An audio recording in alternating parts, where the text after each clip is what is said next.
কুরআনুল কারীমের ছোট একটা সূরা, এটা আপনাদের সামনে পাঠ করেছি। সংক্ষিপ্ত তর্জমা, আনুষঙ্গিক দু একটা কথা বলবো।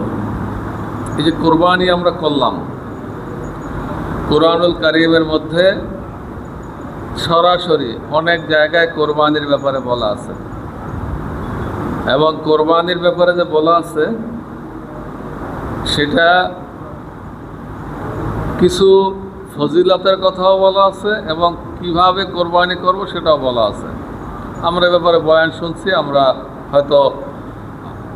আল্লাহর হুকুম মতো কোরবানি করেছি। তো আজকে যারা কোরবানি করেছি, যারা ভবিষ্যতে আল্লাহ তৌফিক দিলে করব, তাদের ব্যাপারেই আল্লাহ তাআলা কোরবানি করলে কি সওয়াব দিবেন, বা আমরা যারা করেছি কি সওয়াব পাবো যদি আল্লাহর জন্য করে থাকি।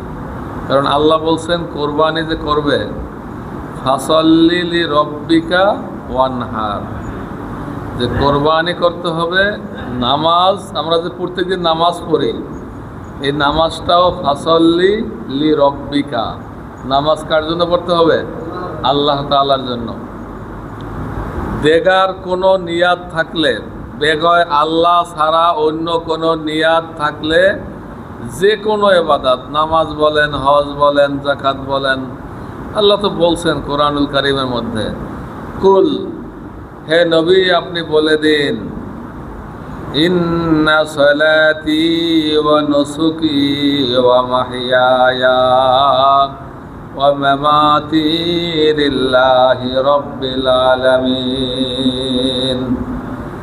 হে নবী আপনি বলে দিন, নিশ্চয়ই আমার নামাজ, অনুসুকি আমার কোরবানি, আমার বেঁচে থাকা, আবার মৃত্যুবরণ করা, আমি যদি বেঁচে থাকি বা আমি যদি মরে যাই, সব কিছু লিল্লাহি রাব্বিল আলামিন, সব আল্লাহর জন্য। সুবহানাল্লাহ। যে কোনো ইবাদত আল্লাহর জন্য হইতে হবে। আল্লাহ ছাড়া অন্য কারো জন্য যদি কোনো ইবাদত, কোনো কিছু করা হয়, সেগুলি বৈধ না, তার থেকে কোনো, এটা শিরক, এর শাস্তি অনেক কঠিন। এই জন্য ইবাদত কম করি, বেশি করি।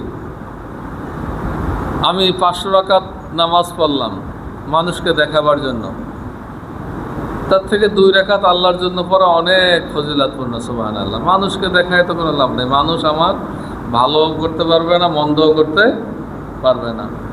রোজা রাখা বলেন, তো আল্লাহ তাআলা সেই কথা বলেছেন, ইন্না আ'তাইনাকাল কাউসার, হে আমার